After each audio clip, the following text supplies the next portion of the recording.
Hello friends, welcome back this channel.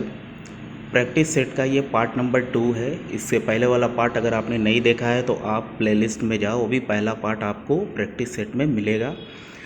और practice set का ये पार्ट नंबर 2 है। चलिए देखते हैं कि आज के इस वीडियो में किस टाइप के और कितने चैप्टर से क्वेश्चंस इंक्लूड किए गए हैं। पहला क्वेश्चन हमारा कह रहा है कि एक सामान्य साझेदारी में व्यवसाय करने वालों साझेदारी की संख्या में अधिकतम हो सकती है। क्वेश्चन हमारा कह रहा है कि कोई पार्टनरशिप फर्म है और वो पार्टनरशिप फर्म में साझेदार बने हुए हैं। इंडियन एक्ट के अनुसार जो भी साझेदारी की धारा में प्रावधान दिया गया या कंपनी एक्ट में दिया गया है, उसके अकॉर्डिंग एक साझेदारी फर्म में साझेदारों की जो अधिकतम संख्या है वो कितनी हो सकती है। तो सामान्य तौर पर जो अधिकतम संख्या होती है वो हमारी होती है 50। हमारा ऑप्शन नंबर डी हमारा इसमें राइट आंसर हो जाएगा। यही क्वेश्चन रहता है कि बैंकिंग व्यवसाय में कितने पार्टनर होते हैं, तो बैंकिंग व्यवसाय में अधिकतम 10 पार्टनर हो सकते हैं और न्यूनतम, दोनों ही सामान्य साझेदारी हो चाहे बैंकिंग व्यवसाय करने वाली साझेदारी हो, इसमें न्यूनतम यानी मिनिमम 2 सदस्य हो सकते हैं और सामान्य साझेदारी में 50 और बैंकिंग व्यवसाय की साझेदारी में 10 पार्टनर मैक्सिमम हो सकते हैं। तो ऑप्शन नंबर डी हमारा इसमें राइट आंसर होगा। बढ़ते हैं अगले प्रश्न की ओर। प्रश्न नंबर 2 है, निम्नलिखित में से कौन सी किराया क्रय पद्धति की विशेषता नहीं है। ये हायर परचेज का क्वेश्चन है। तो क्वेश्चन को सबसे पहले आपको ध्यान देना है कि क्वेश्चन में पूछा है कि नहीं है, इस बात को ही पकड़ के लेके चलना है। तो निम्नलिखित में से कौन सी किराया क्रय पद्धति की विशेषता नहीं है, आइए देखते हैं। मूल्य का भुगतान किस्तों में होता है, ठीक है, ये तो किराया क्रय पद्धति की एक विशेषता के अंतर्गत आता है। माल का कब्जा भी तुरंत सौंप दिया जाता है, ये भी किराया क्रय पद्धति के अंतर्गत आता है। सी नंबर है कि चूक होने पर विक्रेता माल को वापस ले सकता है, ठीक है, ये भी किराया क्रय पद्धति के अंतर्गत आता है। और ऑप्शन नंबर डी है कि स्वामित्व का हस्तांतरण तुरंत हो जाता है, ये हमारा ऑप्शन इसके अंतर्गत क्वेश्चन के अकॉर्डिंग नहीं है, ठीक है, क्योंकि किराया क्रय पद्धति में माल का जो स्वामित्व है वो जब किराया क्रय पद्धति की आखिरी किस्त, यानी कि मान लीजिए 10,000 रुपये का आपने माल खरीदा और 8,000 दो हज़ार रुपये के आपने इंस्टॉलमेंट पर पेमेंट करना स्टार्ट किया और जब तक कि आपका लास्ट का 2,000 आप पेमेंट नहीं कर देते हो तो आपका जो आपने जो एसेट्स परचेज़ किया है उस पर आपका स्वामित्व यानी मालिकाना हक आपका नहीं हो सकता है और उससे पहले स्वामी चाहे तो अपनी एसेट्स को वापस भी लेने का अधिकार रखता है। माल का कब्ज़ा भी तुरंत सौंप दिया जाता है और किराया क्रय पद्धति हो चाहे किस्त भुगतान पद्धति हो, दोनों ही पद्धतियों में मूल्य का भुगतान किस्तों में किया जाता है। फिलहाल यहाँ पे क्वेश्चन के अकॉर्डिंग हमारा ऑप्शन नंबर डी हमारा राइट आंसर होगा कि स्वामित्व का हस्तांतरण तुरंत हो जाता है। ये ऑप्शन गलत है क्योंकि स्वामित्व का हस्तांतरण तुरंत नहीं होता है, बल्कि एसेट्स की लास्ट किस्त का भुगतान करने के बाद ही उसका स्वामित्व उसके ऊपर आता है, ठीक है। बढ़ते हैं अगले प्रश्न की ओर। अगला प्रश्न है, प्रश्न नंबर 3 है, खाता बही एक ऐसी लेखा पुस्तिका है जिसमें डैश किया जाता है, यानी कि जो जनरल प्रविष्टि करने के बाद जब हम खाता बही लेजर बनाते हैं तो उनमें किस किस टाइप के अकाउंट्स का लेखा किया जाता है। आइए ऑप्शन को देखते हैं। ऑप्शन नंबर ए कि केवल वास्तविक खाते खोले जाते हैं। ऑप्शन नंबर बी है केवल वास्तविक और व्यक्तिगत खाते खोले जाते हैं। ऑप्शन नंबर सी है सभी वास्तविक, व्यक्तिगत और नाम मात्र खाते खोले जाते हैं। और ऑप्शन नंबर डी है केवल व्यापार एवं लाभ हानि खोला जाता है। तो जब लेजर बनाया जाता है तो हम वेजेस का भी लेजर बनाते हैं, कैश का भी लेजर बनाते हैं, मशीनरी का भी लेजर बनाते हैं, डिस्काउंट का भी लेजर बनाते हैं, परचेस का भी लेजर बनाते हैं।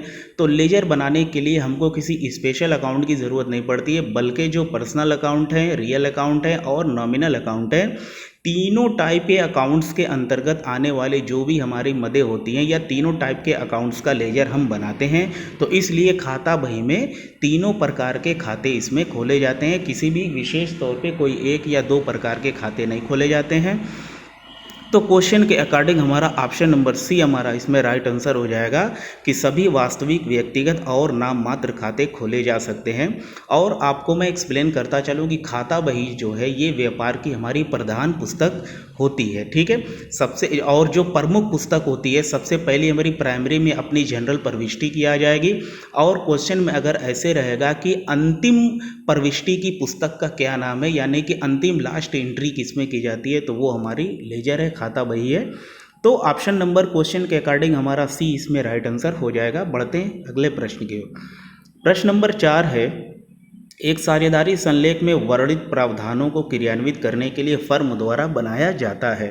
यानी कि कोई पार्टनरशिप फर्म है, उसमें साझेदारी संलेख बनाया गया है और साझेदारी संलेख बनाने के बाद उसको फर्म को जब साझेदारी संलेख में जो बातें कह दी गई हैं उस बात को रियल यानी कि वास्तविक रूप में ले आने के लिए कौन सा ऐसा अकाउंट है जो बनाया जाता है जिससे सभी साझेदारों को चाहे तो लाभ हो सके या तो हानि हो सके या किसको क्या मिल रहा है इस बात की उनको जानकारी हो सके। आइए ऑप्शन को देखते हैं। लाभ हानि समायोजन खाता बनाया जाता है, लाभ हानि नियोजन खाता, या पुनर्मूल्यांकन खाता बनाया जाता है, या लाभ हानि खाता बनाया जाता है। तो एक साझेदारी संलेख में वर्णित प्रावधानों को क्रियान्वित करने के लिए फर्म द्वारा जो बनाया जाता है वो बनाया जाता है आपके लाभ हानि नियोजन खाता, ठीक है, profit and loss appropriation account बनाया जाता है। और इस क्वेश्चन में जो ऑप्शन नंबर ए है ये ऑप्शन नंबर ए है और प्लस हम ऑप्शन नंबर सी कर लें तो लाभ हानि समायोजन खाता और पुनर्मूल्यांकन खाता, बस इसके नाम दो हैं, असल में ये दोनों एक ही हैं, ठीक है। और साझेदारी में हम लाभ हानि खाता वैसे ही नहीं बनाते हैं। तो इस तरीके से अपने लाभ और हानि का बंटवारा करने के लिए साझेदारी संलेख में हमने जो लिखा है उसके अकॉर्डिंग किसको क्या मिलना चाहिए, तो इसके लिए जो हम खाता अकाउंट बनाते हैं लाभ हानि यानी कि profit and loss appropriation account, लाभ हानि नियोजन खाता बनाते हैं। तो ऑप्शन नंबर बी हमारा इसमें राइट आंसर हो जाएगा, ठीक। बढ़ते हैं अगले प्रश्न की ओर। प्रश्न नंबर 5 है, क्वेश्चन बहुत बड़ा है, बस थोड़ा बहुत ध्यान लगाने की ज़रूरत है इसमें, ठीक है। फिलहाल क्वेश्चन को पहले हम पढ़ लेते हैं। क्वेश्चन देख लेते हैं क्या है। क्वेश्चन है कि किश्त भुगतान पद्धति की दशा में निम्न कथनों में से कौन सा एक कथन सही नहीं है। देखिए फिर क्वेश्चन वही हमारा आ गया कि कौन सा एक कथन सही नहीं है। तो सबसे पहले हम नहीं है वाले को इसमें ध्यान रखेंगे कि नहीं में क्या है। तो सबसे पहले हम देख लेते हैं कि क्रय मूल्य का भुगतान समस्त किश्तों में किया जाता है, ये तो ठीक है। और ऑप्शन नंबर बी है कि किश्त के भुगतान में त्रुटि होने पर विक्रेता को अपने माल वापस लेने का अधिकार होता है, इस ऑप्शन को भी रहने देते हैं। ऑप्शन नंबर सी है कि क्रेता अपनी पुस्तकों में संपत्ति खाता, विक्रेता का खाता और ब्याज उचंत खाता तैयार करता है, ये भी हमारा सही है। और ऑप्शन नंबर डी हमारा है कि सुपुर्दगी प्राप्त करने के बाद क्रेता को भी संपत्ति को बेचने का अधिकार होता है, ये भी हमारा सही है। तो जैसा कि मैंने पहले अभी बताया कि किराया क्रय पद्धति में अगर कोई भी इंसान बंदा है और असेट से लेने के बाद अगर वो इंस्टॉलमेंट का पेमेंट नहीं करता है तो स्वामी को ये पूरा राइट होता है कि वो अपनी असेट्स को वापस ले सकता है। लेकिन किस्त भुगतान पद्धति में ऐसा होता है कि अगर इंस्टॉलमेंट पर अगर कोई आप असेट से लेते हो तो इस कंडीशन में अगर आप कोई भी इंस्टॉलमेंट का पेमेंट नहीं करते हो तो इस कंडीशन में स्वामी जो है आपकी संपत्ति को वापस लेने का अधिकार नहीं रखता है, बल्कि वो चाहे तो कोर्ट का दरवाज़ा खटखटा सकता है। तो इस कंडीशन में हमारा जो ऑप्शन होगा वो बी राइट होना चाहिए कि किश्त के भुगतान में त्रुटि होने पर विक्रेता को अपने माल वापस लेने का अधिकार होता है, बल्कि ऐसा कुछ नहीं होता है, वो अपने माल को वापस नहीं ले सकता है। ये प्रोसेस सिर्फ किराया क्रय पद्धति में चलती है, ठीक है। तो ऑप्शन नंबर बी हमारा इसमें राइट आंसर होगा। बढ़ते हैं अगले प्रश्न की ओर। प्रश्न नंबर 6 है कि निम्नलिखित में से कौन सा लेन देन का एक मूल्य साक्ष्य है। क्वेश्चन हमारा ये कह रहा है कि निम्न चारों ऑप्शन में कौन सा ऐसा ऑप्शन है कि जब हम कोई भी वस्तु, सामान, माल, गुड्स, असेट्स खरीदते हैं तो खरीदने के साथ साथ हमको कौन सा ऐसा प्रूफ मिलता है जिससे आने वाले दिनों में कभी भी भूल चूक होने पर या कोई लफड़ा हो जाने पर उसको हम दिखा करके अपनी मुसीबत का, अपनी प्रॉब्लम्स का निपटारा कर सकते हैं, ठीक है। तो लेन देन का जो मूल साक्ष्य होता है वो अपना होता है प्रमाणक वाउचर, जिसको कहते हैं। ऑप्शन नंबर सी हमारा इसमें राइट आंसर हो जाएगा। वाउचर जैसे कि आप कोई भी सामान, असेट्स खरीदते हो, देखे होगे आपको उसके साथ बिल वगैरह भी मिलते हैं, ठीक है। तो इस बात का वो प्रमाण रहता है कि आपने क्या खरीदा है, कितने का खरीदा है, कितनी क्वांटिटी में खरीदा या कितने किलोग्राम को खरीदा है, सारी डिटेल इस पे आपको प्रमाणक पे, वाउचर पे आपको मिल जाएगी। तो ऑप्शन नंबर सी हमारा इसमें राइट आंसर हो जाएगा। बढ़ते हैं अगले प्रश्न की ओर। अगला प्रश्न है कि बैंक दर वह दर है जिस पर वाणिज्यिक बैंक यानी कि बैंक दर्ज होती है जिस पर वाणिज्यिक बैंक क्या करते हैं, डैश है। इसके आगे वाणिज्यिक बैंक आपको बता दें कि इसी कमर्शियल बैंक को कहते हैं जो आपके आमतौर से जिसमें हम खाते खोले जा सकते हैं उसी को हम वाणिज्यिक बैंक के नाम से जानते हैं।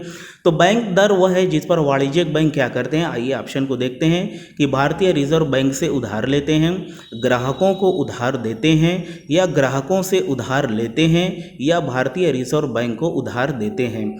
तो बैंक दर वह दर होती है जिस पर भारतीय रिजर्व बैंक से उधार लेते हैं, यानी कमर्शियल बैंक जो होते हैं वो भारतीय रिजर्व बैंक से उधार लेते हैं, वो भी दीर्घकाल के लिए यानी कि लॉन्ग टर्म के लिए। ठीक है, इसी में अगर रेपो दर की बात आ जाए तो उसमें भी वाणिज्यिक बैंक रिजर्व बैंक से उधार लेते हैं, लेकिन जो रेपो दर होती है वो आपके अल्पकालीन होती है, शॉर्ट टर्म होती है। ठीक है, तो बैंक दर वह दर है जिस पर वाणिज्यिक बैंक भारतीय रिजर्व बैंक से दीर्घकालीन यानी कि लंबे समय के लिए पैसे उधार लेते हैं। तो ऑप्शन नंबर ए हमारा इसमें राइट आंसर होगा। बढ़ते हैं अगले प्रश्न की और अगला प्रश्न है कि विज्ञापन का मूल उद्देश्य है। विज्ञापन एडवर्टीजमेंट प्रचार, ये बहुत इजी है जैसा कि आप लोग जानते हैं। इसका मेन उद्देश्य क्या होता है, कोई भी कंपनी जब अपने माल को बनाती है तो कस्टमर को अपने बारे में जानकारी देना, उस प्रोडक्ट के बारे में जानकारी देना, कंपनी के बारे में बताना, यानी कि प्रोडक्ट और कंपनी से रिलेटेड जितनी भी इंफॉर्मेशन होती है हम विज्ञापन में एडवर्टीजिंग करते हैं ताकि लोग हमारे वस्तुओं को देखें, जानें, परखें और यूज़ करने के मेथड भी उस पर बताते हैं। तो ऑप्शन इसमें हमारा हो जाएगा ऑप्शन नंबर डी है, क्योंकि इसका मकसद जानकारी देना भी है, याद दिलाना भी है और अपने प्रोडक्ट के बारे में समझाना भी है। तो ऑप्शन नंबर डी हमारा इसमें राइट आंसर होगा। बढ़ते हैं अगले प्रश्न की और अगला प्रश्न है कि विभेदात्मक मजदूरी का संबंध किससे है, यानी कि विभेदात्मक मजदूरी का सिद्धांत किस प्रबंध शास्त्री ने दिया है। आइए ऑप्शन को देख लेते हैं। ऑप्शन नंबर ए है हेनरी फेयोल ने दिया है, ऑप्शन नंबर बी है पीटर एफ ड्रकर ने दिया है, ऑप्शन नंबर सी है एल्टन मेयो ने दिया है और ऑप्शन नंबर डी है एफ.डब्ल्यू. टेलर ने दिया है। तो विभेदात्मक मजदूरी का जो सिद्धांत है या इससे जो संबंधित प्रबंध शास्त्री हैं वो हैं अपने एफ.डब्ल्यू. टेलर साहब। इन्होंने ये कहा है कि जो व्यक्ति जितना काम करे उसको उतना अगर पैसा दिया जा रहा है तो व्यक्ति और श्रमिक जो है बहुत अच्छे तरीके से काम करेगा। यानी कि कहने का सीधा सीधा मतलब ये है कि जो जितनी मेहनत करेगा उतना ज़्यादा पैसा पाएगा और जो जितनी कम मेहनत करेगा उतना कम पैसा पाएगा। तो ऑप्शन नंबर डी हमारा इसमें राइट आंसर होगा। बढ़ते हैं अगले प्रश्न और अगला प्रश्न है कि किसी अंश के निर्गमन मूल्य पर अंकित मूल्य का आधिक्य कहलाता है। यानी कि किसी अंश की वैल्यू 10 रुपया है और हमने इसको 12 रुपये पे इशू कर दिया है, तो जो हमारा ये 2 रुपया एक्स्ट्रा आ रहा है इसको किस नाम से जानते हैं। तो इसको हम प्रतिभूति प्रीमियम के नाम से जानते हैं। और प्रतिभूति प्रीमियम जो है एक प्रकार की कंपनी के लिए पूंजीगत प्राप्ति होती है, कैपिटल रेवेन्यू होती है। ठीक है, तो किसी अंश के निर्गम मूल्य पर अंकित मूल्य का आधिक्य यानी कि 10 रुपये के अंश को अगर हम 12 रुपये बेच रहे हैं तो 2 रुपया जो हमारा एक्स्ट्रा आ रहा है वो कंपनी के लिए क्या है, तो उसको हम प्रतिभूति प्रीमियम के नाम से जानते हैं, security premium SPR, security premium reserve के नाम से जानते हैं। बढ़ते हैं अगले प्रश्न। प्रश्न नंबर 11 है किसी फर्म के विघटन पर फर्म की संपत्तियों को वसूली खाते में हस्तांतरित किया जाता है, उनके किस मूल्य पर हस्तांतरित किया जाता है। यानी कि जब किसी साझेदारी फर्म की समाप्ति हो जाती है तो उनकी संपत्तियों को उनके वसूली खाते में किस मूल्य पर हस्तांतरित किया जाता है, तो उनको हस्तांतरित किया जाता है उनके पुस्तक मूल्य पर। तो ऑप्शन नंबर डी हमारा इसमें राइट आंसर हो जाएगा। संपत्तियों से प्राप्त होने वाली जो भी राशि है उसको हम क्रेडिट साइड में शो करते हैं वसूली खाते में, और जो संपत्ति का मूल्य होता है उसको हम वसूली खाते के डेबिट साइड में शो करते हैं।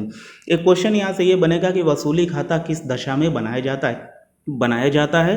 तो ये याद रखिएगा कि वसूली खाता हमेशा साझेदारी फर्म की समाप्ति या विघटन की दशा में ही वसूली खाते को बनाया जाता है।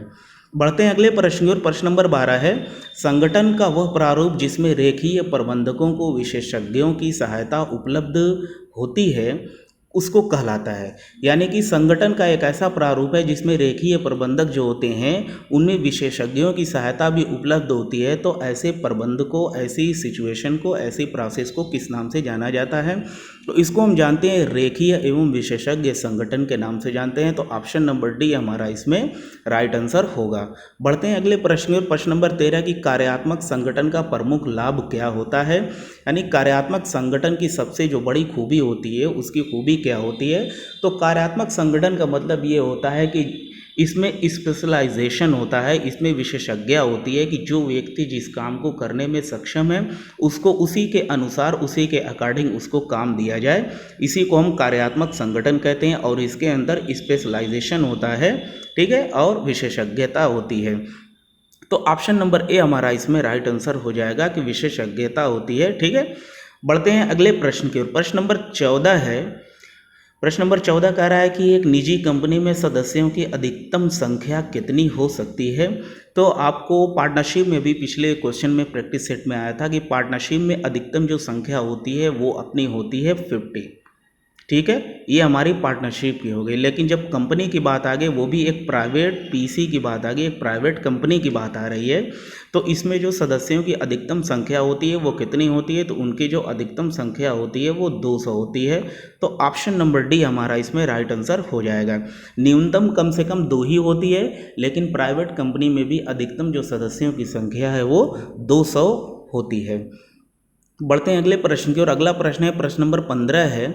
एक सार्वजनिक कंपनी में संचालकों की न्यूनतम संख्या कितनी हो सकती है। एक सार्वजनिक कंपनी में, यानी कि एक पब्लिक कंपनी है जो गवर्नमेंट के अधीन आती है, गवर्नमेंट पे उसका अधिकार है, गवर्नमेंट की देख रेख में चलती है, तो उस कंपनी में संचालकों की यानी कि डायरेक्टर्स की कितनी संख्या मिनिमम हो सकती है, ठीक है। मिनिमम क्वेश्चन पूछा है कि न्यूनतम कितनी हो सकती है। तो न्यूनतम जो संख्या होगी वो हमारी 3 हो सकती है। ऑप्शन नंबर बी हमारा इसमें राइट आंसर हो जाएगा। अगर मैक्सिमम की बात रहती तो एक सार्वजनिक कंपनी में जो मैक्सिमम संचालकों की संख्या है वो आपके 15 हो सकती है, ठीक है। तो क्वेश्चन के अकॉर्डिंग हमारा ऑप्शन नंबर 3 बी हमारा राइट आंसर हो जाएगा। अभी तक फ्रेंड्स अगर चैनल को आपने सब्सक्राइब नहीं किया है तो चैनल को सब्सक्राइब करो, वीडियो को लाइक करो, कमेंट करो, शेयर करो और ज़रूर मुझे बताओ कि प्रैक्टिस सेट आपके लिए बेनिफिशियल है या नहीं है। और अगर कोई कमी है तो मैं पूरी कोशिश करूंगा कि अपनी कमी को मैं इम्प्रूवमेंट करूं। एक से एक मज़ेदार और लेटेस्ट क्वेश्चन आपको इस मेरे चैनल पे देखने को मिलेंगे, जो आपके आने वाले टीजीटी और पीजीटी या इस टाइप के जितने भी क्वेश्चन हैं जो वन लाइनर टाइप आते हैं, एवरी स्टेट के लिए आपके लिए बहुत बहुत महत्वपूर्ण है, बहुत इंपॉर्टेंट है, ठीक है। बस आप वीडियो को सपोर्ट करो, इस चैनल को सपोर्ट करो, ठीक है। चलिए बढ़ते हैं अगले प्रश्न की ओर। प्रश्न नंबर 16 कह रहा है कि ह्रास लेखांकन के लिए किस लेखांकन प्रमाप का प्रयोग किया जाता है। तो ह्रास लेखांकन के लिए यानी कि संपत्तियों पे, अस्थायी संपत्तियों पे जो ह्रास लगाई जाती है उसके लिए किस लेखांकन प्रमाप में उसका विवरण दिया गया है या उसके बारे में विस्तार पूर्वक समझाया और बताया गया है। तो ह्रास के बारे में, जब अस्थायी संपत्तियों पे जो ह्रास लगाया जाता है तो लेखांकन प्रमाप जो है उसमें 6 का काम आता है। ऑप्शन नंबर सी हमारा इसमें राइट आंसर हो जाएगा कि लेखांकन प्रमाप 6 जो है वो ह्रास लेखांकन से संबंधित है। बढ़ते हैं अगले प्रश्न की ओर। अगला प्रश्न है, प्रश्न नंबर 17 है कि एक साझेदारी फर्म में साझेदारी संलेख बनाना कैसा है। यानी कि 2 या 2 से अधिक व्यक्ति मिलकर के जो पार्टनरशिप फर्म की शुरुआत करते हैं, उसके अलावा जो वो लिखित समझौता बनाना चाहते हैं कि आने वाले दिनों में किसी भी प्रकार की कोई लफड़ा ना हो या आपसी मतभेद ना हो, आपसी प्रॉब्लम्स कोई क्रिएट ना हो जिससे हमारा आपस में बिहेव खत्म हो जाए, इस लिखित समझौते को क्या बनाना अनिवार्य है या नहीं है या क्या है, ठीक है। तो एक साझेदारी फर्म के लिए साझेदारी संलेख बनाना जो है वो अनिवार्य नहीं होता है, बल्कि अपने इच्छा पर डिपेंड करता है कि अगर हम चाहें तो उसको बनाएं और न चाहें तो उसको न बनाएं, ठीक है। तो ऑप्शन नंबर सी हमारा इसमें राइट आंसर हो जाएगा। अगर हमारी मौखिक से ही हमारी बात चल जा रही है तो ठीक है, कोई बात नहीं है, बढ़िया है, चल रही है। लेकिन अगर साझेदारी संलेख हम बनाए हैं तो आने वाले दिनों में किसी भी प्रकार की कोई लफड़े की गुंजाइश नहीं बनेगी, क्योंकि जब भी कोई लफड़ा होगा तो सबसे पहले हम साझेदारी संलेख को निकालेंगे और उसमें देखेंगे कि हम सब ने मिलजुल करके इस मुद्दे को लेकर के क्या नियम, क्या रूल्स आपस में बनाए थे, ठीक है। तो यही साझेदारी संलेख होता है जिसको बनाना आपकी इच्छा पे निर्भर करता है।